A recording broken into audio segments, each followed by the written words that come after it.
Hi everyone, this is Nick Pollock here from Roar Lions Roar. While you're here, be sure to like this video, subscribe to the channel, and hit that alert bell so you never miss any of our new content. And if you prefer to listen instead of watch, make sure you check us out on your podcast platform of choice where you can subscribe and download each new episode. Thanks for watching and thanks for listening. Go State! Hi everyone, welcome to this edition of Roar Lions Roar. I'm your host Bill DeFilippo, joined tonight by my co-host Nick Pollock. Nick, what's going on?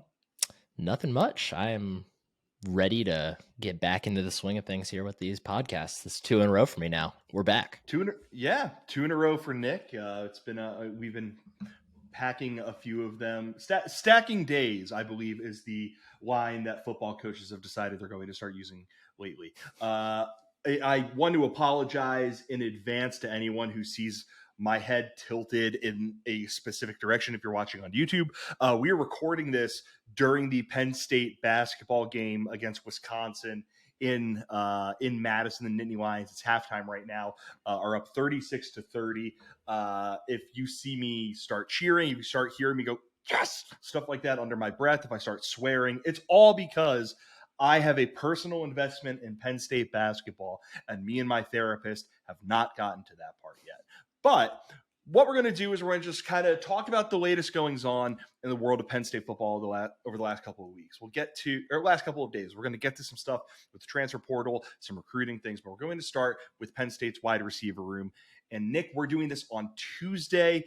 I believe it was on Monday. Let me check. It was on Sunday night that Penn State got a bit of news that it was going to get a commitment in the transfer portal from Dante Cephas, its top option as a wide receiver. Cephas comes from Kent State, one of the most productive wide receivers in G5 football. Last season, 48 receptions, 744 yards, and 3 touchdowns. Year before, 82 receptions, 1,240 yards, and 9 touchdowns. Wasn't a surprise, Nick, when we heard that Dante Cephas was coming to Penn State. It did seem like maybe his commitment was happening a little bit sooner than we might have anticipated. But regardless, Penn State got a Pittsburgh native and a kind of guy in its wide receiver room that it just does not have right now. Yeah, someone who I believe played with Daquan Hardy in high school, if I remember correctly. I believe him and Tank Smith. And Tank Smith, yeah. Yeah, like you alluded to, there was it sounds like Dante Cephas probably, for academic reasons that he's not able to, come to Penn State right this second, but should be in for the spring.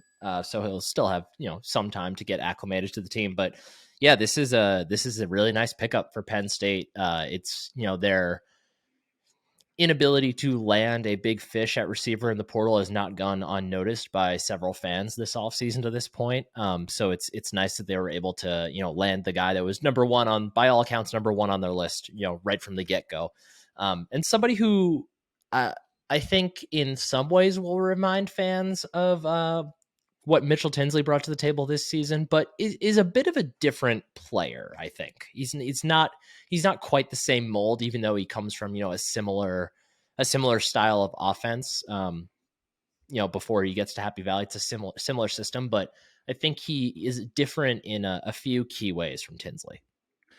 So I think the two ways, Nick, for us to look at this is, one, there is the big picture. There is the big picture of how he fits it, or just what Penn State has in its wide receiver room in general. And then there's focusing more on him specifically.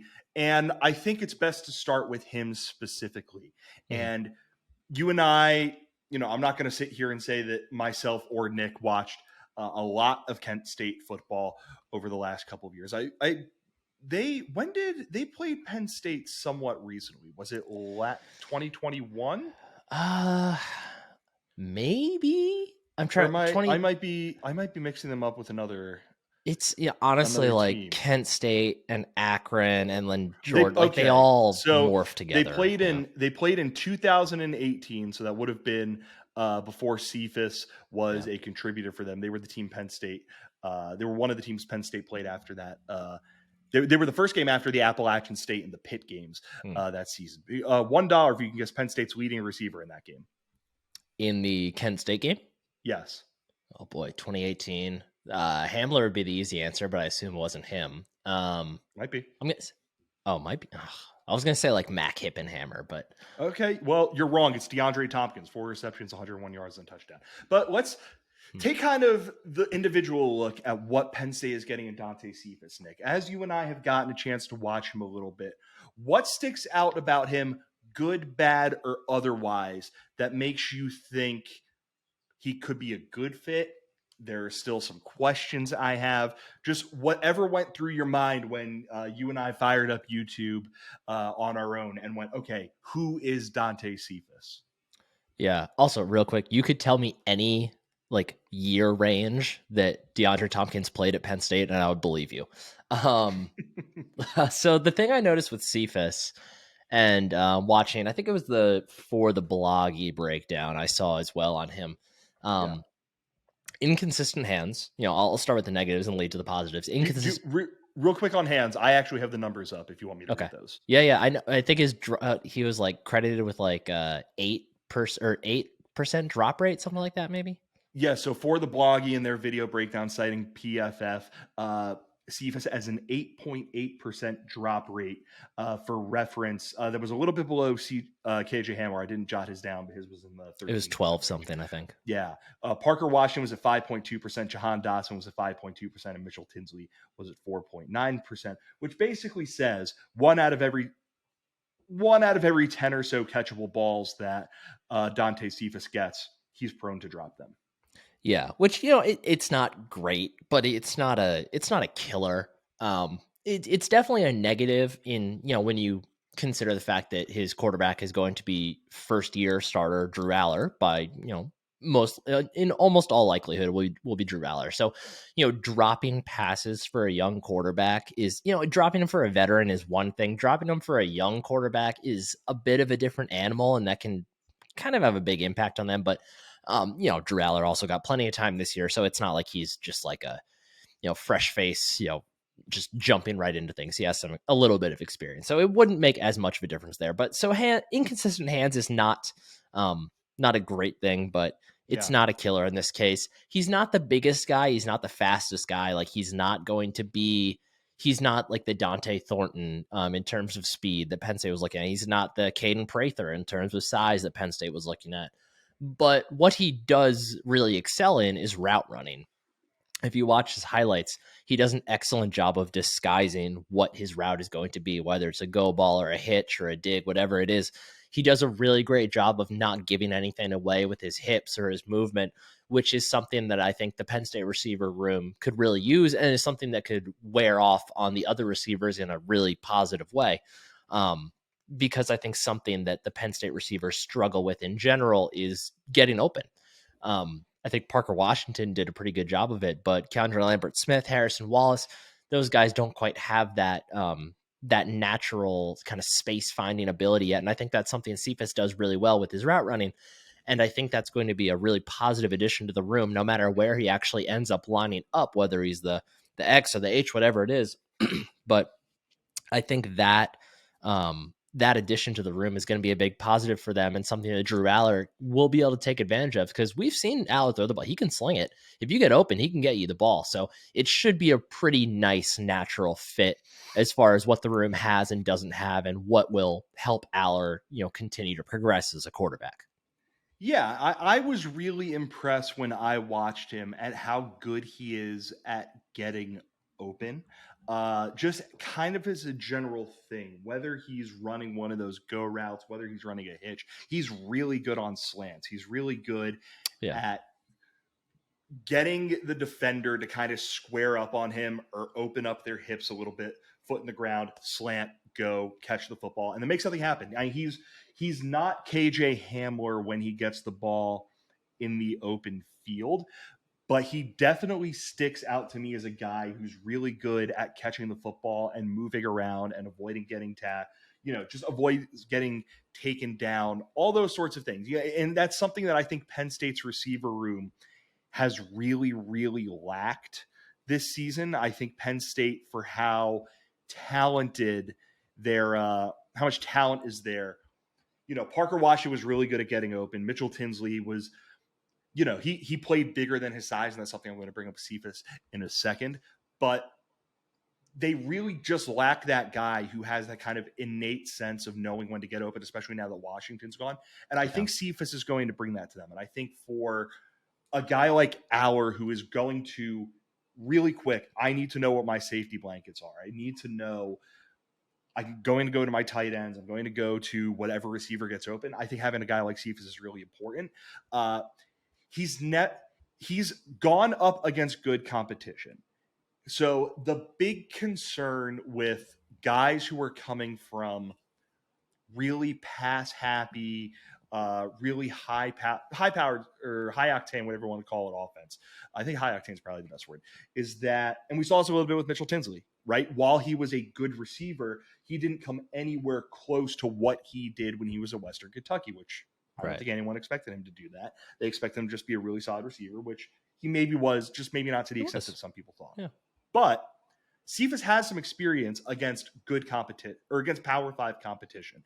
This season, he played Washington, 6 receptions, 105 yards. Oklahoma, 4 receptions, 50 yards. And Georgia, 3 receptions for 25 yards. Not crazy numbers. That Washington game was actually, in retrospect, very impressive. But he knows what he's getting himself into and has gone up against really good defenses.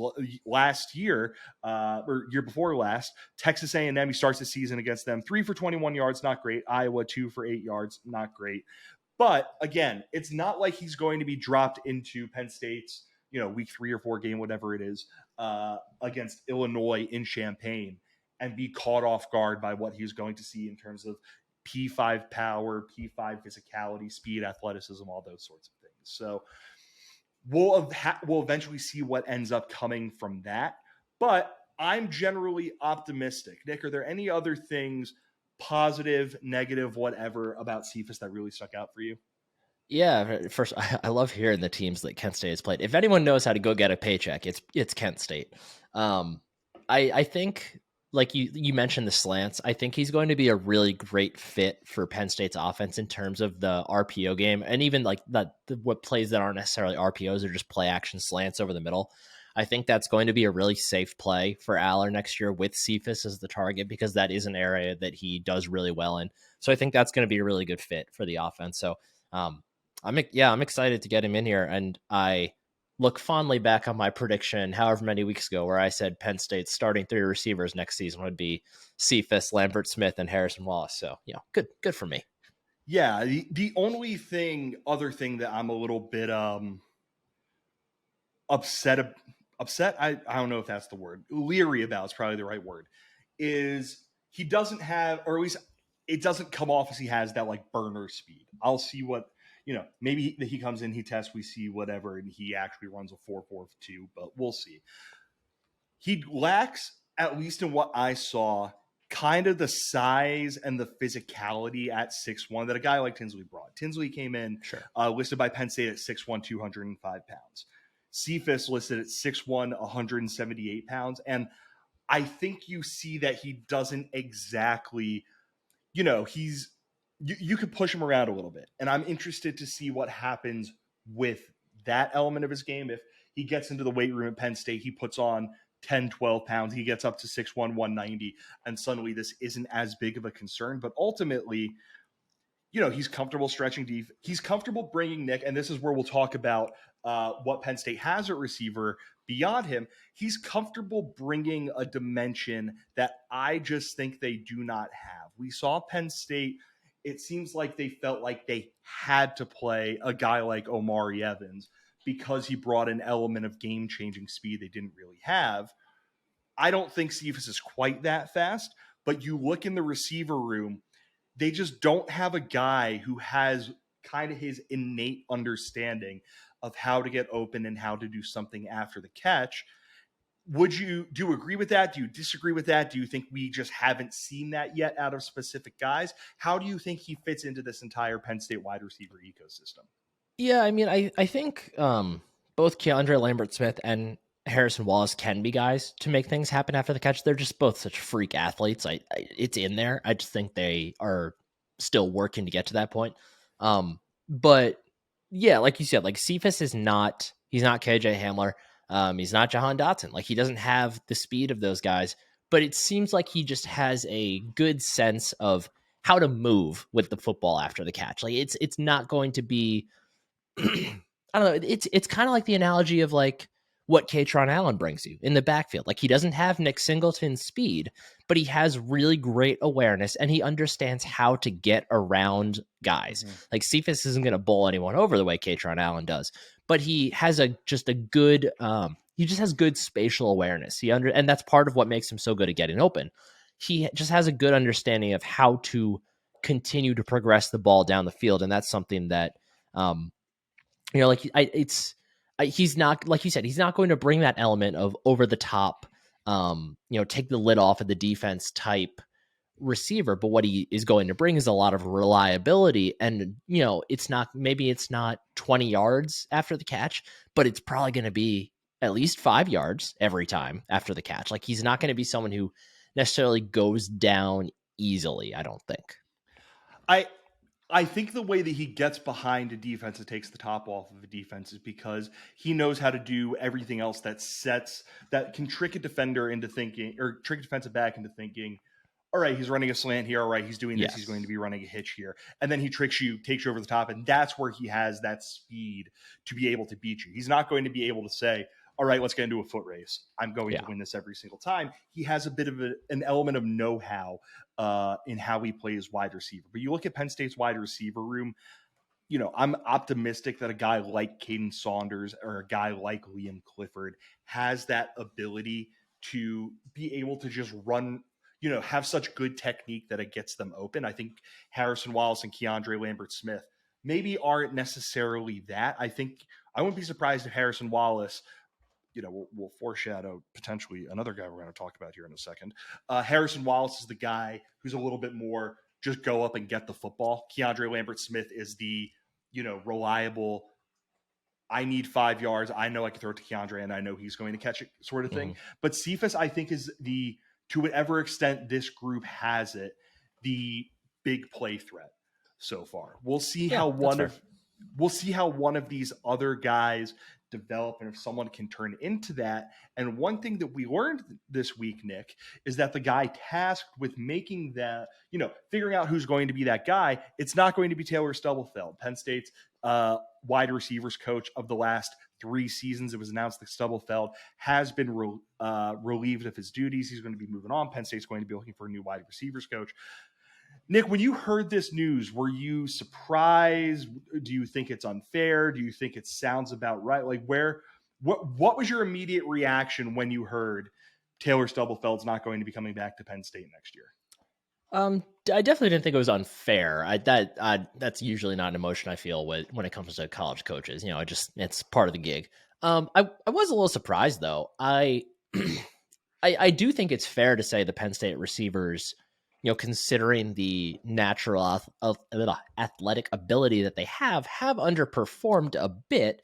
But, at the same time, like Stubblefield, like he seems like a good dude. He hasn't recruited, he's not recruiting the way Brian Hartline is at Ohio State, but that's a real tough, it's a real tough barometer. If you ask anyone to recruit like Brian Hartline at Ohio State, they're not going to have a job for much longer. Right. So he hasn't done that, but it's not like he has failed to bring in quality receiver recruits. He hasn't. He's gotten some good guys. And, one guy that I'll continue to point to that I think would be a difference maker had he decided to play football was Lonnie White. But, and he did good things with Jahan Dotson. Jahan Dotson really took a leap under Stubblefield. He did good things with Parker Washington. So I was a little surprised. I'd say after hearing or reading the Mike Yurcich quotes, maybe I'm not quite as surprised anymore. It seems like Yurcich, and I assume James Franklin as well, were really looking for more from that position coach. Well, I'm going to stop you right there, and I'm going to say, Nick, if you want to pull the quotes up, the specific ones, I'm going to kill a little time here so you can get them up. It was a piece that our pal Nate Bauer over at BWI published after the Rose Bowl. It had a bunch of quotes that gave kind of a 10,000-foot view from Mike Yurcich's perspective on the wide receiver room. And Nick, can you just mention the quote or quotes that you thought stuck out the most or the ones that maybe made a little bit more sense now that Taylor Stubblefield is no longer with the program? Yeah, it's for me, it's this one about understanding their roles. He was asking, Yursich was asked whether or not he thinks the receivers, or I guess maybe it was players in the program in general, but whether the receivers understand, what their roles are within that room, and especially with the vacancies as a result of Parker Washington, Mitchell Tinsley. He says whether they get it or not, it's my job that they get it, so they better get it. I think a lot of it when you're dealing with these guys is building your confidence up. Make sure that you're coaching them hard and we're getting the job done and you're developing them, but also building their confidence up to where they believe in themselves. There's more from there, but yeah, to me, that is part of Mike Yursich's job, but that gives off, and I'm not listening to him actually say this, so I guess it's a little unfair to say, but it seems a little passive aggressive to me, because a lot of that, developing receivers' confidence, that is the receiver coach's job. That's one of your main jobs, is to get those guys ready. So, like I've said before, when it comes to, personnel decisions and especially coaching staff decisions, I am fully in the camp that James Franklin deserves benefit of the doubt and that he will make the right moves. If he thinks now is the time to move on from Taylor Stubblefield, then I trust what James Franklin is doing. I trust that he has a guy or two in mind to, take that room to the next level. So if that's what Franklin wants, then I'm cool with it. Yeah, that was kind of my overarching thought. It's that James Franklin is a very meticulous coach. I think Matt made a comparison to when Matt Limegrover was, they wish him all the best in his future endeavors, and they did it to bring in Phil Troutline. Yeah. And what that means is Franklin isn't the kind of coach who is afraid of saying, yeah, you've done a nice job, you've done an okay job. And I think generally the thing I'll say about the wide receivers this past year under Taylor Stubblefield, they were okay. Parker Washington, 46 receptions, 611 yards, 2 touchdowns. You do expect better there. Maybe that might be the one where I'm like, ooh, that's not great. Mitchell Tinsley, 51 receptions, 577 yards, 5 touchdowns. Keandre Lambert-Smith, 24, 389 and 4. Harrison Wallace, 19, 273 and 1. I thought it was inevitable that the wide receiver room was going to take a step back because you're replacing maybe the best to ever play wide receiver here in John Dotson. I don't think I expected it to take a step back where Parker Washington and Keandre Lambert-Smith were both not reaching their reception and yardage totals, possibly touchdown totals. Give me a second. And touchdown totals that they had last season. Yeah. And what else? Well, I was going to say, for me, I don't care personally about the yardage numbers or the reception numbers for me, but it seemed like they did not have, and not, this is more Washington than Tinsley. It just seems like Parker didn't get open as much. It seemed like he didn't take the technical strides that we might have expected him to take in his third year on campus. So that, I think, does point to Stubblefield. And here's kind of the devil's advocate to all of this.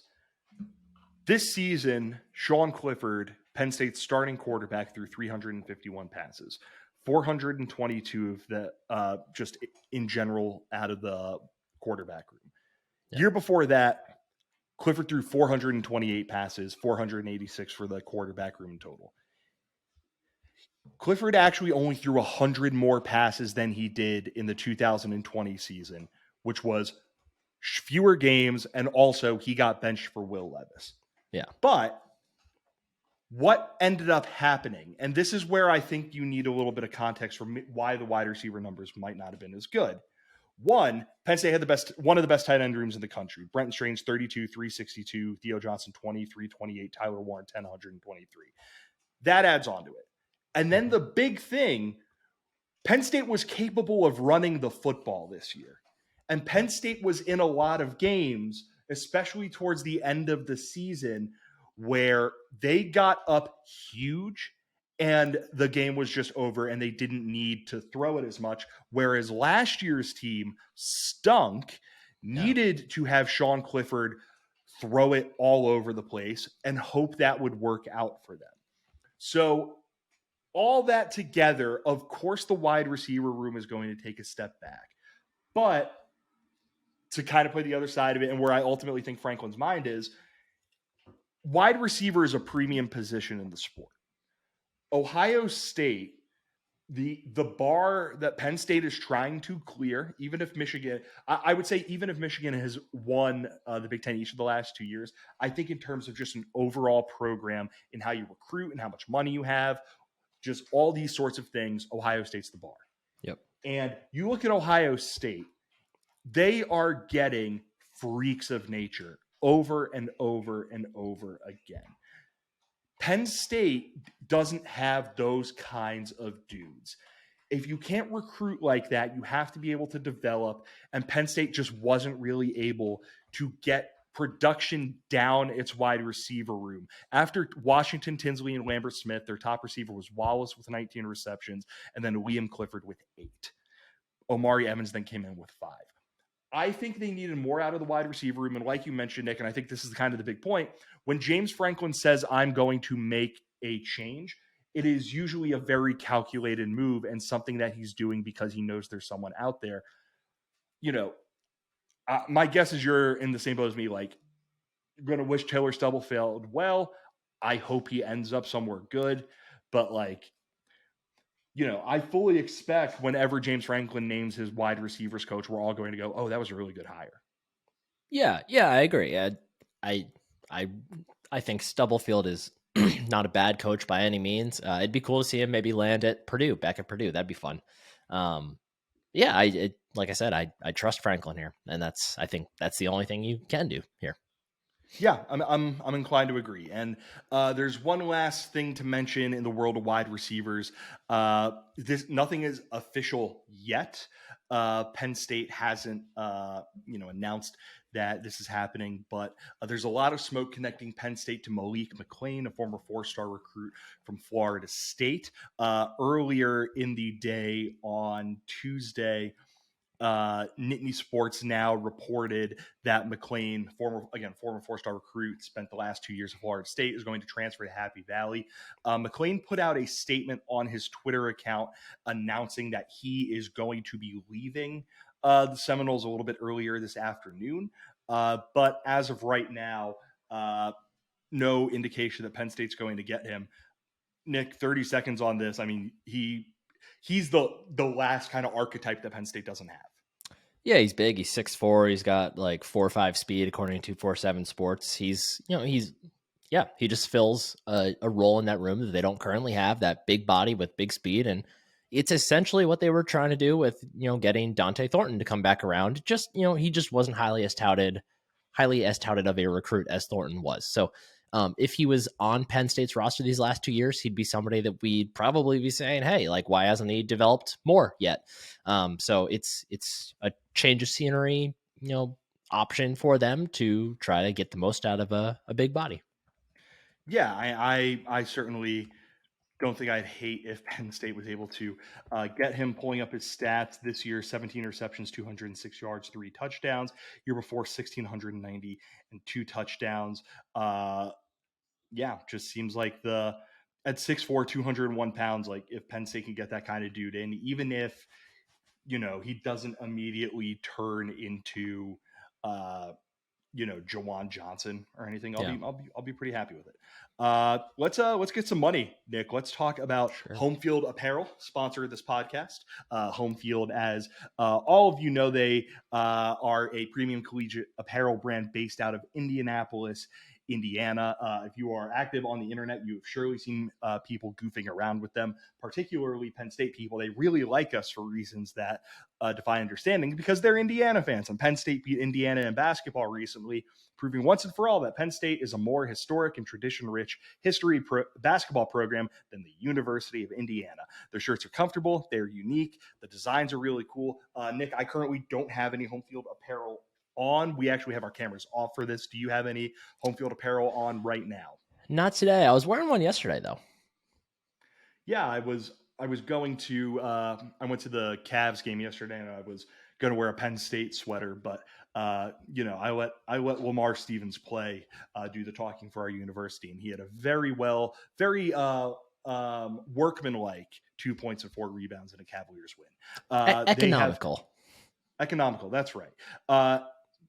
Penn State's line with Home Field Apparel, 15 pieces of apparel in all. If you are a new customer, if you've never purchased from Home Field Apparel before, you can use the promo code Roar Lions, Roar, one word, all uppercase, for 15% off of your first order. Again, new customers use the promo code Roar Lions, Roar, one word, all uppercase, for 15% off of your first order.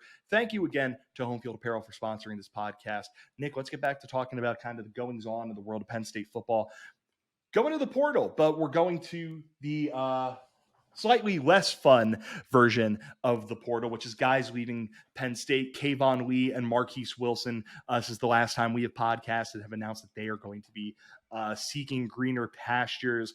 A pair of guys who have played a decent amount of football for Penn State. Just seems like they have been passed on the depth chart, and they basically decided, we want to go compete for starting, or this is my assumption, we want to go compete for starting jobs somewhere. We don't want to be backing up dudes A, B, and C or whatever. What are your thoughts on Lee and Wilson, the two of them entering the portal? Do you think Penn State's going to particularly miss one of those dudes more than the other? Yeah, I mean, the one that hurts more is obviously Keyvone Lee, just because the room is not as deep, and not as deep, but also he's the most experienced one in the room. He was Penn State's leading rusher in both 2020 and 2021. But he was passed by both Singleton and Allen on the depth chart by week 2, essentially. So it wasn't hard to see this one coming. It's also worth mentioning, suffered an injury that basically wiped out the back half of the season. Yeah, and I have not been shy to voice my own criticisms of Keyvone Lee in the past on this podcast. But from what we did see from him this year, I thought he really did take some strides into being a more complete running back and a more confident running back at that. So I don't at all blame him for, looking for somewhere else to have more of a starter's role, because it just wasn't going to happen at Penn State. Singleton and Allen are just too talented and too good.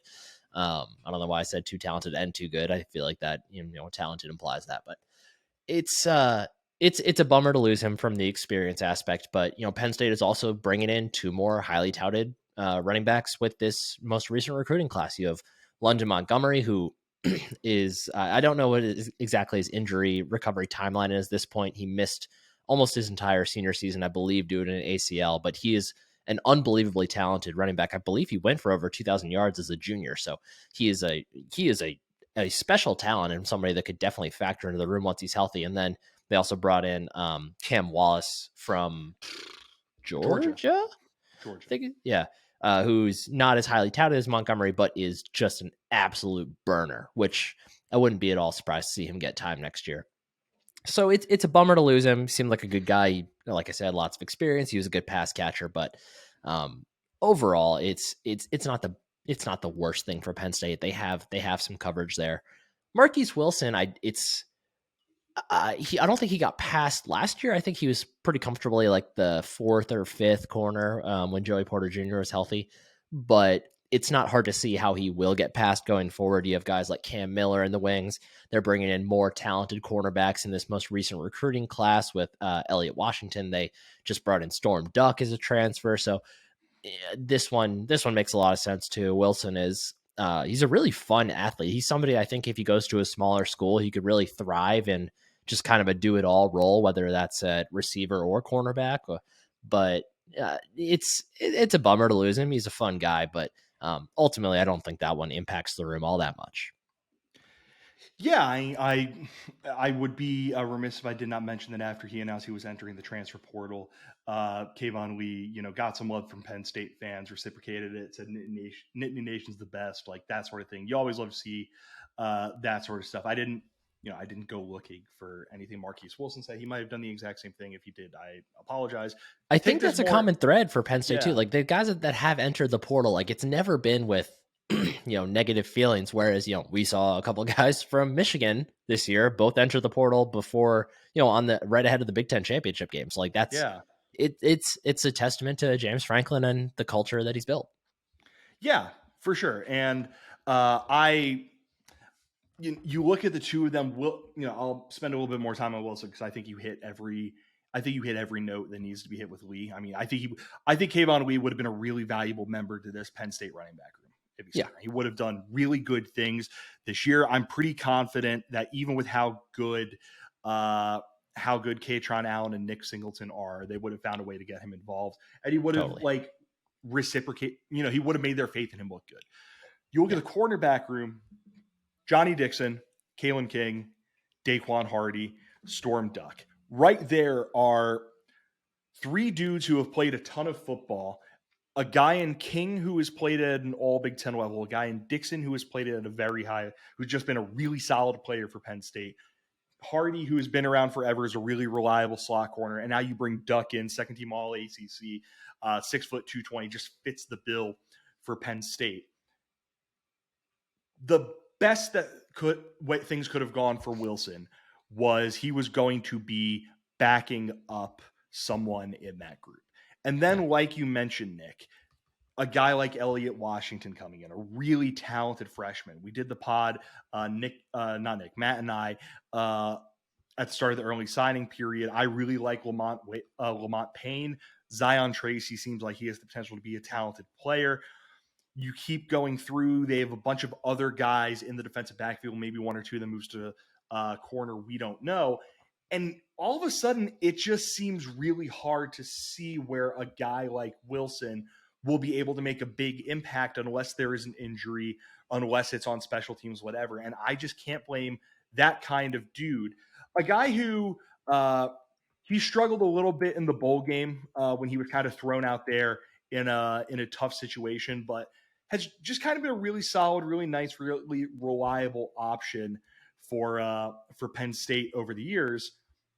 He's moving on. He's going to do something new. I think I think someone's going to really enjoy getting him. He tweeted out today that got an offer from WVU, which is of course he did. Of course he did. Boy, that's too good.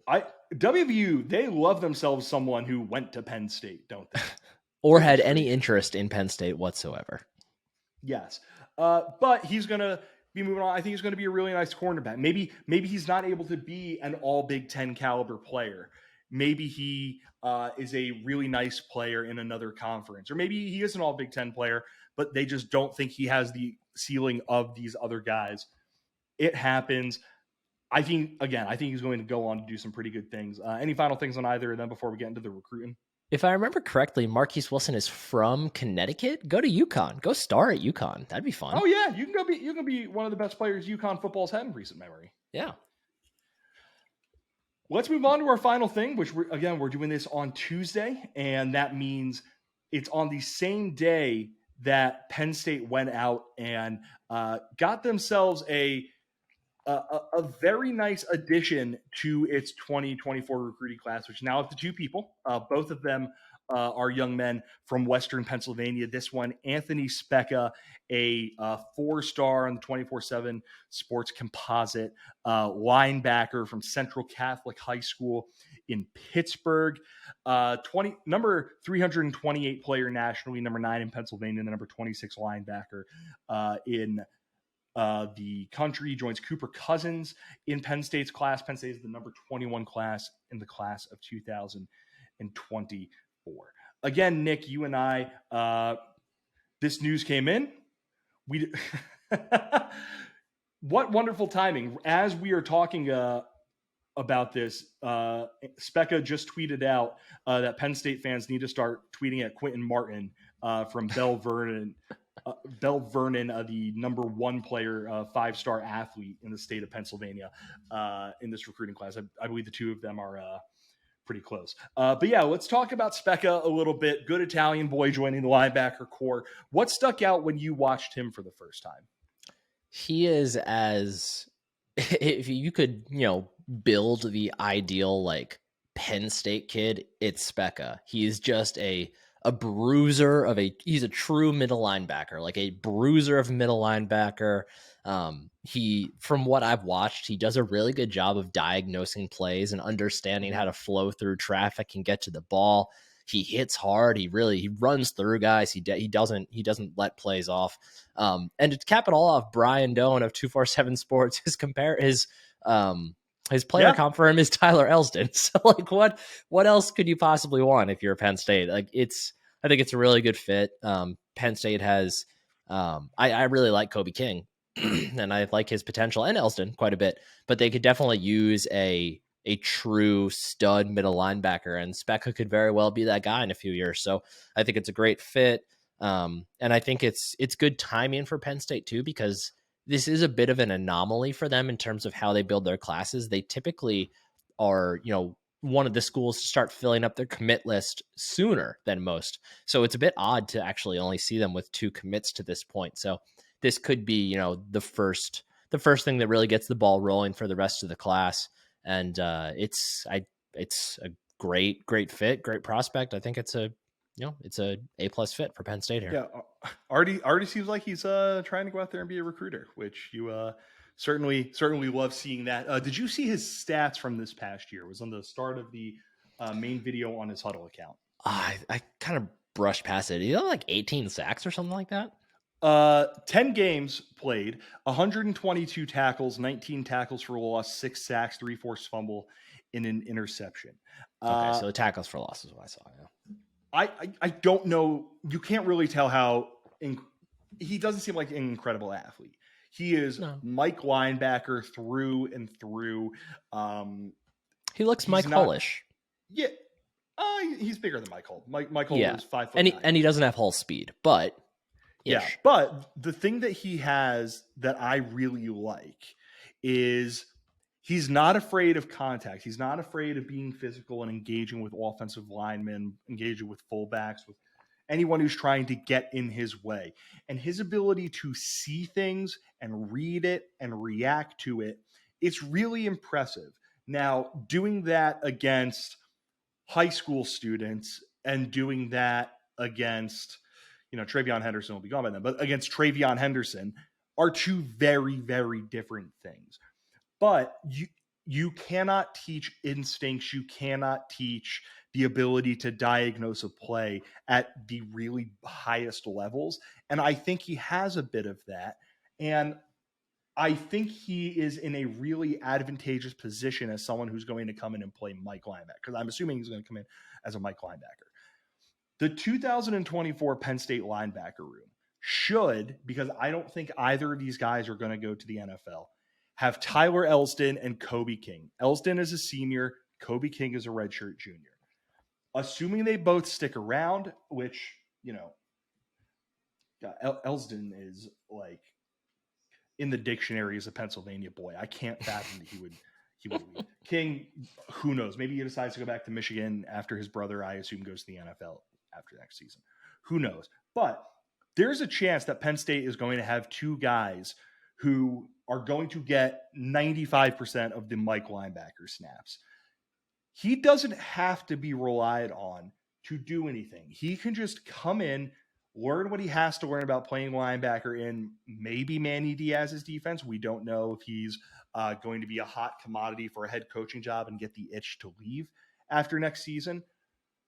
And he could just work on his body. He can work on filling out his 6'2" frame that is currently listed at 220 pounds. He can work on becoming a little bit more agile, a little bit more flexible, all these sorts of things. And I think if he does that, he has the stuff you want between the ears. We'll see how the rest of this class pans out. I don't think by any stretch he is going to be their highest rated recruit, Nick. But he's a guy who, in the little bits that we've started to see about him, he screams guy who is going to do something in college. I don't know what that something is, whether he's a rotational linebacker, whether he's a star linebacker, whether he's a really nice special teams player. I don't know, but I would absolutely bet on this kid to do something. Yeah, he very much fits the mold of, just a reliable Mike linebacker that starts for 2 or 3 years, then you never really fully appreciate it while he's there, and then you miss him like crazy when he's gone. Like that's the mold he seems to fit right into. So you're calling him an Ellis Brooks type, basically. Exactly. And Ellis Brooks, I guess Kabinda was pretty beloved, so I guess he doesn't quite fall into that. Yeah, so Ellis Brooks is fair. Yeah, I was gonna say if this kid could be Jason Kabinda, like rename the stadium after him. Like he's going to be real good. Yeah, and then and last couple of recruiting notes. The fine folks over at On3 released their what I believe are going to be their final rankings for the 2023 class. Penn State has a couple guys in the top 50. Javen Williams came in at number 9. He is the number 1 interior offensive lineman in the class. Alex Birchmeier is down at number 74 for them, the number 4 interior offensive lineman. And then flying up the charts for them at number, I should have jotted this down, I forgot to, 49. 49, yeah. Andrew Rapelier. I'm going to need to figure out how to pronounce that one. Up to number pretty sure that 40, was right. Nice. Up to number 49 nationally, the number 2 tight end prospect in America. Nick, this is all one big crapshoot, but boy, like I think they're going to be good players. Like I'm happy to see Penn State was able to bring in both of them. Yeah, Rapelier is as good a bet that you can make for a true freshman contributor to come out of this class. He just looks like somebody who is just ready to go right from the start. And considering the depth that Penn State's tight end room has, that'll be really impressive if he can pull that off. But it really looks like he's absolutely going to play as a freshman. Wouldn't be surprised to see his playing time increase as the season goes on too.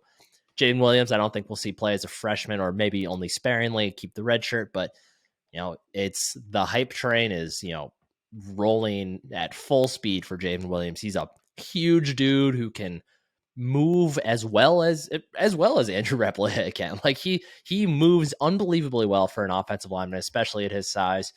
We've heard that both he and Birchmeier are going to start out at tackle. I don't know that they'll stay there. I think Williams probably has a better chance to stay there than Birchmeier, but he's going to be a fun one. I don't know exactly when he will start contributing to this team, but I would not at all bet against Jaden Williams becoming an all Big Ten, maybe even an All-American type performer. He just has all the talent in the world.